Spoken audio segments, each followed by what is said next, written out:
ನಾನು ಕೂಡ ಸಂಘ ಪರಿವಾರದ ಹಿಂದೂ ಸಂಘಟನೆಯಲ್ಲಿ 10 ವರ್ಷ ಕೆಲಸ ಮಾಡಿದಂಥ ನಾನೊಬ್ಬ ಸ್ವಯಂ ಸೇವಕ ಕಾರ್ಯಕರ್ತ ಕೂಡ ಹೌದು. ಎಲ್ಲರಿಗೂ ಗೊತ್ತಿರುವಂಥ ವಿಚಾರ, ಸಂಘ ಪರಿವಾರ ಇರ್ಬೋದು, BJP ಇರ್ಬೋದು, ಇವತ್ತು ಹಿಂದೂಗಳಿಗೆ ಏನೇ ಸಮಸ್ಯೆ ಆದರೂ ಕೂಡ ಅಲ್ಲಿ ಬಂದು ನಾವು ನಿಲ್ತೀವಿ, ಅಲ್ಲಿ ನಾವು ರಕ್ಷಣೆ ಕೊಡ್ತೀವಿ ಅಂತ ಮತ ಹೇಳಿ ಅಧಿಕಾರಕ್ಕೆ ಬಂದವರು ಯಾರು? ಸಂಘ ಪರಿವಾರ BJP ತಾನೆ. ಈ ಹಿಂದುತ್ವವಾದ ಲೇಪನ ಮಾತ್ರ ಅವರು ಮಾಡುವುದು ಅಧರ್ಮದ ಕೆಲಸನೇ.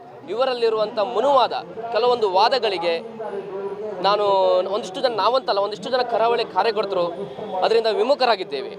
ಅವ ಮುಸಲ್ಮಾನ್ ಅಂತಾರೆ, ಇವರು ಇದೇ ಧರ್ಮಸ್ಥಳದಲ್ಲಿ ಇವರು ಏನು ಮಾಡ್ತಾರೆ ಹೇಳಿ, ಸರ್ವ ಧರ್ಮ ಸಮ್ಮೇಳನ ಮಾಡ್ತಾರೆ. ಇದೇ ಮುಸಲ್ಮಾನರಿಗೆ ಊಟ ಕೊಡ್ತಾರೆ, ಪಂಕ್ತಿಯಲ್ಲಿ ಊಟ ಕೊಡ್ತಾರೆ. ಅವರು ಮುಸಲ್ಮಾನರಲ್ವ ಹಾಗಾದ್ರೆ?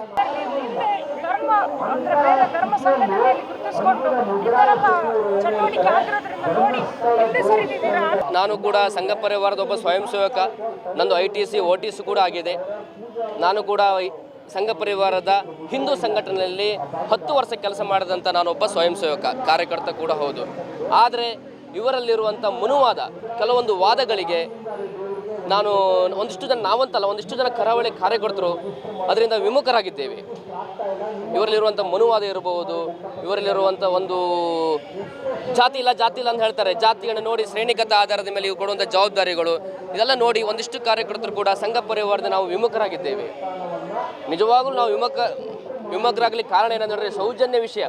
ಯಾವಾಗ ಒಬ್ಬರು ಸಂತೋಷ್ ರಾವ್ ನಿರ್ದೋಷಿ ಅಂತ ಕೋರ್ಟ್ ತೀರ್ಪು ಬರ್ತದೆ ನೋಡಿ, ಅವೆಲ್ಲ ನಮಗೆ ತುಂಬ ಬೇಜಾರಾಗುತ್ತೆ. ಯಾಕಂದ್ರೆ ಅಲ್ಲಿ ನಡೆದಂಥ ಬೆಳವಣಿಗೆಗಳು, ಸಂತೋಷ್ ರಾವ್ ನಿರ್ದೋಷಿ ಅಂತ ಗೊತ್ತಾದ ಮೇಲೂ ಕೂಡ ಈ ಹಿಂದೂ ಪರ ಸಂಘಟನೆಗಳು ಪ್ರತಿಭಟನೆ ಮಾಡುವುದಿಲ್ಲ. Not only BJP, also Congress.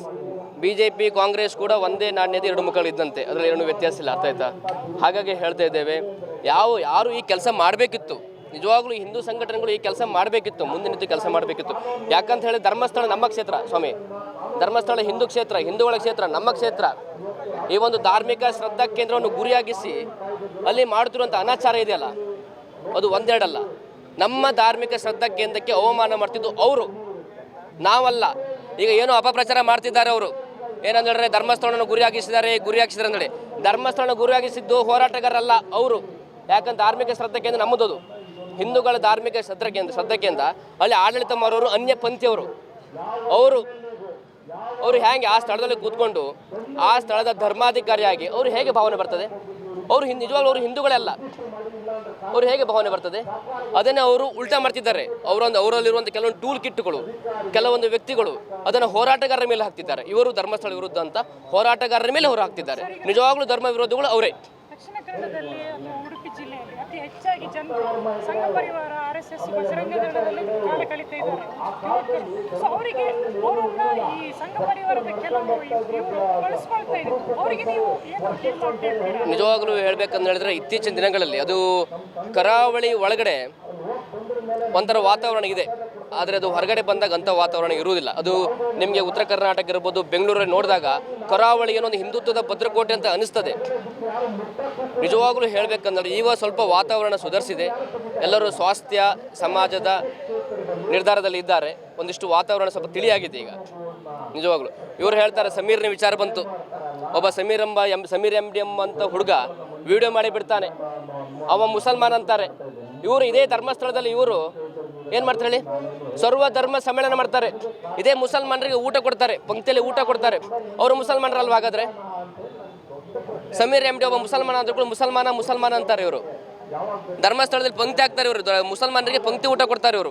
ಈ ಒಂದು ಯುಗದಲ್ಲಿ ಸ್ಯಾಟಲೈಟ್ ಚಾನಲ್ಗಳು, ಒಂದಿಷ್ಟು ರಾಷ್ಟ್ರೀಯ ಮಾಧ್ಯಮಗಳಿರ್ಬೋದು, ಅದಕ್ಕಿಂತ ಹೆಚ್ಚಾಗಿ ರಾಜ್ಯ ಮಾಧ್ಯಮಗಳು, ಏನೋ ಒಬ್ಬ ಪ್ರಕಾರ ಹಿಂದುತ್ವವಾದಿ ಪತ್ರಕರ್ತ, ಏನು ರಾಷ್ಟ್ರೀಯವಾದಿ ವರದಿಗಾರ ಅಂತ ಹೇಳಿ ಬಿಂಬಿಸಿಕೊಳ್ಳುವಂಥ ಕೆಲವೊಂದು ಸ್ಯಾಟಲೈಟ್ ಚಾನಲ್ಗಳು ಕೂಡ ಮೌನವಾಗಿವೆ.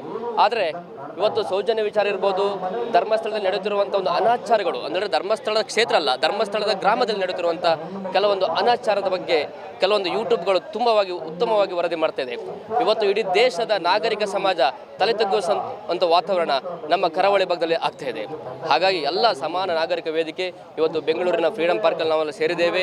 ಮುಂದಿನ ದಿನಗಳಲ್ಲೂ ಕೂಡ ನಾವು ಈ ಹೋರಾಟದ ತೀವ್ರತೆಯನ್ನು ಹೆಚ್ಚಿಗೆ ಮಾಡ್ತೇವೆ. ಯಾಕಂತ ಹೇಳಿದ್ರೆ ನಿಜವಾಗಿಯೂ ಈ ಹೋರಾಟವನ್ನು ಮಾಡಬೇಕಾದ್ದು ಯಾರಂತ ಹೇಳಿದ್ರೆ ನಾನು ಹಿಂದೂ, ಒಬ್ಬ ಹಿಂದೂ ಮಗಳಿಗೆ ಸಮಸ್ಯೆ ಆದರೂ ಕೂಡ ನಾವಲ್ಲಿ ಬಂದು ನಿಲ್ತೀವಿ ಅಂತ ಓಟ್ ಪಡ್ಕೊಂಡವ್ರು ಯಾರು ಸ್ವಾಮಿ? ಹಿಂದೂಗಳಿಗೆ ಸಮಸ್ಯೆ ಆತಂದು ಹೇಳಿ ಮತಗಳನ್ನು ಪಡೆದುಕೊಂಡವರು ಯಾರು? ಎಲ್ರಿಗೂ ಗೊತ್ತಿರುವಂಥ ವಿಚಾರ. ಸಂಘ ಪರಿವಾರ ಇರ್ಬೋದು, BJP ಇರ್ಬೋದು, ಇವತ್ತು ಹಿಂದೂಗಳಿಗೆ ಏನೇ ಸಮಸ್ಯೆ ಆದರೂ ಕೂಡ ಅಲ್ಲಿ ಬಂದು ನಾವು ನಿಲ್ತೀವಿ, ಅಲ್ಲಿ ನಾವು ರಕ್ಷಣೆ ಕೊಡ್ತೀವಿ ಅಂತ ಮತ ಹೇಳಿ ಅಧಿಕಾರಕ್ಕೆ ಬಂದವರು ಯಾರು? ಸಂಘ ಪರಿವಾರ BJP ತಾನೆ. ವೇದವಲ್ಲಿ, ಪದ್ಮಲತಾ, ಸೌಜನ್ಯ, ಅನನ್ಯ ಭಟ್ ಇವರೆಲ್ಲ ಹಿಂದೂಗಳಲ್ವಾ? ಎಲ್ಲೋಯ್ತು ಈಗ ಹಿಂದೂ ಸಂಘಟನೆ ಎಲ್ಲಿ ಹೋಗಿದೆ? ಸಂಘ ಪರಿವಾರ ಎಲ್ಲಿ ಹೋಗಿದೆ? ವಿವಿಧ ಹಿಂದೂ ಪರ ಸಂಘಟನೆ ಎಲ್ಲಿ ಹೋಗಿದೆ? ನಿಜವಾಗಿ ಅವರು ಮಾಡಬೇಕಾದಂಥ ಕೆಲಸ ಇವತ್ತು ಬೇರೆ ಬೇರೆ ಸಂಘಟನೆಗಳು ಮಾಡ್ತಾ ಇದ್ದೇವೆ. ನಾಚಿಕೆ ಆಗಬೇಕು ಅವರಿಗೆ, ನಿಜವಾಗ್ಲೂ ಅವ್ರಿಗೆ ನಾಚಿಕೆ ಆಗಬೇಕು. ಸರ್, ಈಗ ನೀವು ಕುಂದಾಪುರದಿಂದ ಅಂದ್ರೆ ದಕ್ಷಿಣ ಕನ್ನಡ ಮತ್ತು ಉಡುಪಿ ಜಿಲ್ಲೆ ಒಂದು ಧರ್ಮಾಧಾರಿತ ರಾಜಕೀಯ ನಡೆಸ್ತಾ ಇದೆ. ಸೊ ಈ ವಿಚಾರದಲ್ಲಿ ಧರ್ಮಸ್ಥಳದಲ್ಲಿ ಧರ್ಮಾಧಾರಿತವಾಗಿ ಅದನ್ನು ಹಿಡಿದಿಟ್ಕೊಳ್ತಾ ಇದೆ ಅಂತ ಅನಿಸ್ತಾ ಇದೆ ನಿಮಗೆ? ಧರ್ಮಾಧಾರಿತ ಅನ್ನಲಿಕ್ಕಿಂತ ಹೆಚ್ಚಾಗಿ ಕರಾವಳಿ ಭಾಗದಲ್ಲಿ ಏನಾಗಿದೆ ಅಂತ ಹೇಳಿದ್ರೆ, ಇಲ್ಲಿ ಬೇರೆ ಬೇರೆ ಉತ್ತರ ಕರ್ನಾಟಕ, ಬೆಂಗಳೂರು ಭಾಗದಲ್ಲಿ ಕನ್ನಡ ಪರ ಹೋರಾಟಗಾರರು ವಿವಿಧ ಸ್ಥಳೀಯ ಸಂಘಟನೆಗಳ ಹೋರಾಟಗಳ ಮೂಲಕ ಅವರು ರಾಜಕೀಯವನ್ನು ಮಾಡ್ತಾರೆ. ಕರಾವಳಿ ಭಾಗದಲ್ಲಿ ಹೇಗಂತ ಹೇಳಿದ್ರೆ ಧರ್ಮದ ಮುಖಾಂತರ ರಾಜಕೀಯ ಮಾಡ್ತಾರೆ. ನಿಜವಾಗ್ಲೂ ಅವರು ಅಧರ್ಮಿಗಳೇ. ಅರ್ಥ ಆಯ್ತಾ? ಧರ್ಮದ ಲೇಪನ, ಈ ಹಿಂದುತ್ವವಾದ ಲೇಪನ ಮಾತ್ರ ಅವರು ಮಾಡುವುದು ಅಧರ್ಮದ ಕೆಲಸನೇ. ನಿಜವಾಗ್ಲೂ ಹೇಳ್ಬೇಕಂತ ಹೇಳಿದ್ರೆ ಕರಾವಳಿ ಭಾಗ ಜನರು ಅತ್ಯಂತ ಬುದ್ಧಿವಂತರು. ಆದರೆ ಈ ರಾಜಕೀಯ ಲೇಪನ ಏನಿದೆ, ಹಿಂದುತ್ವದ ಲೇಪನ, ರಾಜಕೀಯ ಲೇಪನದಡಿ ಒಂದಿಷ್ಟು ಕಾರ್ಯಕರ್ತರು ಮೂರ್ಖರಾಗ್ತಿದ್ದಾರೆ. ಆ ಮೂರ್ಖರಾಗುವ ಕೆಲಸವನ್ನು ಇವರು ಸಂಘ ಪರಿವಾರದವರು, BJP ಕೆಲಸವನ್ನು ಮಾಡ್ತಿದ್ದಾರೆ. ಹೇಗಂತ ಹೇಳಿದರೆ ನಿಜವಾಗ್ಲೂ ಇದು ಧರ್ಮಸ್ಥಳದ ಗ್ರಾಮದಲ್ಲಿ ನಡೆಯುತ್ತಿರುವಂಥ ಅನಾಚಾರ, ಅತ್ಯಾಚಾರ, ಕೊಲೆಗಳು, ಇದರ ವಿರುದ್ಧ ಹೋರಾಟ ಮಾಡಬೇಕಿರೋದು ಯಾವ್ದು ಹೇಳಿ? ಕರಾವಳಿ ಹಿಂದೂ ಸಂಘಟನೆಗಳು ಹೋರಾಟ ಮಾಡಬೇಕಿತ್ತಲ್ವಾ? ಹಿಂದೂ ಮುಸ್ಲಿಂ ಲೇಪನ ಮಾಡ್ತಾ ಇದ್ದಾರೆ. ನಿಜವಾಗ್ಲೂ ಹೌದು, ಇದು 100ಕ್ಕೆ 100 ಸತ್ಯ ವಿಚಾರ. ಯಾಕಂದರೆ ನಿಜವಾಗಿ ಮೂಲವಾಗಿ ಹೋರಾಟ ಮಾಡಬೇಕಾದವರು ಇನ್ನು ಮೌನವಾಗಿ ಕುಳಿತಿದ್ದಾರೆ. ಅಂದರೆ ಇವರು ಬಲಾಢ್ಯರ, ಸಮಾಜದಲ್ಲಿ ಹಣವಂತರ ಪರವಾಗಿ ಕೆಲಸ ಮಾಡೋರು ತಾನೆ.